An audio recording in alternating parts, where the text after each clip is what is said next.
P K. Sasi നിലപാട് സ്വീകരിച്ചാൽ അതിനനുസരിച്ച് UDF നിലപാടെടുക്കുമെന്ന് മുസ്ലിം ലീഗ് സംസ്ഥാന സെക്രട്ടറി എൻ ഷംസുദ്ദീൻ MLA. സംസ്ഥാനത്തെ വിസ്മയങ്ങളിലൊന്നാണ് ശശി. അദ്ദേഹം KTDC ചെയർമാൻ സ്ഥാനം രാജിവെക്കാനിടയായ സാഹചര്യം വ്യക്തമാക്കിയിട്ടുണ്ട്. കൂടുതൽ നിലപാട് വ്യക്തമാക്കിയാൽ UDF നിലപാടെടുക്കും. സർക്കാരിന്റെയും പാർട്ടിയുടെയും നയങ്ങൾക്കെതിരെ നിരവധി പേർ രംഗത്തു വരുന്നുണ്ട്. കണ്ണൂരിലും മണ്ണാർക്കാടും അടക്കമുണ്ട്. സാംസ്കാരിക നായകന്മാരടക്കം മൂന്നാം ഭരണം വേണ്ടെന്ന് പറയുന്നത് പാർട്ടി ചെയ്ത അന്യായങ്ങൾക്കെതിരെയുള്ള പ്രതിഷേധമാണ്.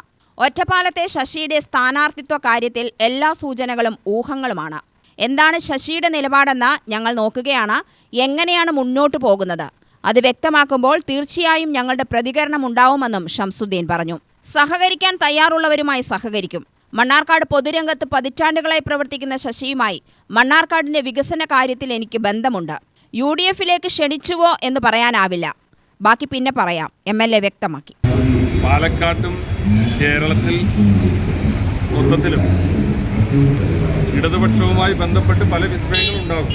കാരണം അത്രയേറെ അതൃപ്തിയും അഭിപ്രായ വ്യത്യാസങ്ങളും ഈ സർക്കാരിൻ്റെ നയങ്ങളും പാർട്ടി നേതൃത്വത്തിൻ്റെ നടപടികളൊക്കെ ആയിട്ട് ബന്ധപ്പെട്ട പാർട്ടിക്കകത്തുണ്ട്.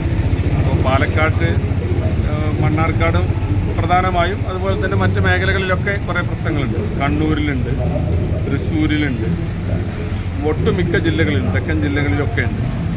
അത് ഈ 10 വർഷത്തെ ഭരണം ആ പാർട്ടിയിൽ ഉണ്ടാക്കിയ ജീർണതകൾ വളരെ വലുതാണ്. അപ്പോൾ അതുകൊണ്ട് തന്നെ CPMനോട് ആഭിമുഖ്യമുള്ള സാഹിത്യകാരന്മാരും കലാകാരന്മാരൊക്കെ പറഞ്ഞ് നിങ്ങൾ കേട്ടില്ല. പിണറായി 3-0 വേണ്ടെന്നാണ്. തുടർ ഭരണം പാർട്ടിയെ വല്ലാതെ ജീർണതയിലെത്തിക്കും. അത് കേരളത്തിന് ദോഷമാണ്. അത് കമ്മ്യൂണിസ്റ്റ് പാർട്ടിക്കും ദോഷമാണെന്ന് വരെ അവരുടെ ആളുകൾ വിലയിരുത്തി കഴിഞ്ഞു. അപ്പോൾ അതൊക്കെ അതിനകത്ത് കുറേ കാര്യങ്ങളുണ്ട്, വെറുതെ വിലയിരുത്തപ്പെടുന്നതല്ല.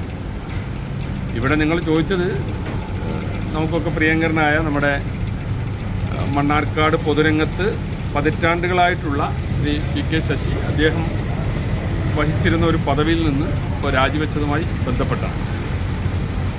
അത് അദ്ദേഹം തന്നെ പറഞ്ഞിട്ടുണ്ടല്ലോ, രാജിവെക്കാനിടയായ സാഹചര്യം നമ്മളൊക്കെ കുറേ ആയിട്ട് കാണുന്നതാണ്. പാർട്ടിയിൽ അദ്ദേഹത്തെ ഒറ്റപ്പെടുത്തുന്നത്, അദ്ദേഹത്തിനെതിരായുള്ള നടപടികൾ, അദ്ദേഹത്തെ തരം താഴ്ത്തിയത്. അപ്പോൾ അതുമൊക്കെ ആയിട്ട് ബന്ധപ്പെട്ട ആ പാർട്ടിക്കകത്ത് വലിയ അഭിപ്രായ വ്യത്യാസങ്ങളുണ്ട്. അദ്ദേഹത്തെ സ്നേഹിക്കുന്ന കുറേ ആളുകൾ മണ്ണാർക്കാടും പരിസരത്തുമുണ്ട്. അപ്പോൾ കഴിഞ്ഞ തെരഞ്ഞെടുപ്പ് സമയത്തൊക്കെ അങ്ങനെയുള്ളൊരു ടീം തന്നെ നമുക്ക് കാണാൻ സാധിച്ചു. അപ്പോൾ അദ്ദേഹത്തോട് പാർട്ടി ചെയ്ത കുറേ അന്യായങ്ങൾക്കെതിരായിട്ടുള്ള അദ്ദേഹത്തിൻ്റെ പ്രതികരണങ്ങളാണ് അതൊക്കെ. അപ്പോൾ അതുകൊണ്ട് തന്നെ അതിൻ്റെ ബാക്കി കാര്യങ്ങൾ എങ്ങനെയാണെന്നുള്ളത് ഞാനല്ല വിശദീകരിക്കേണ്ടത്. UTV news, Palakkad.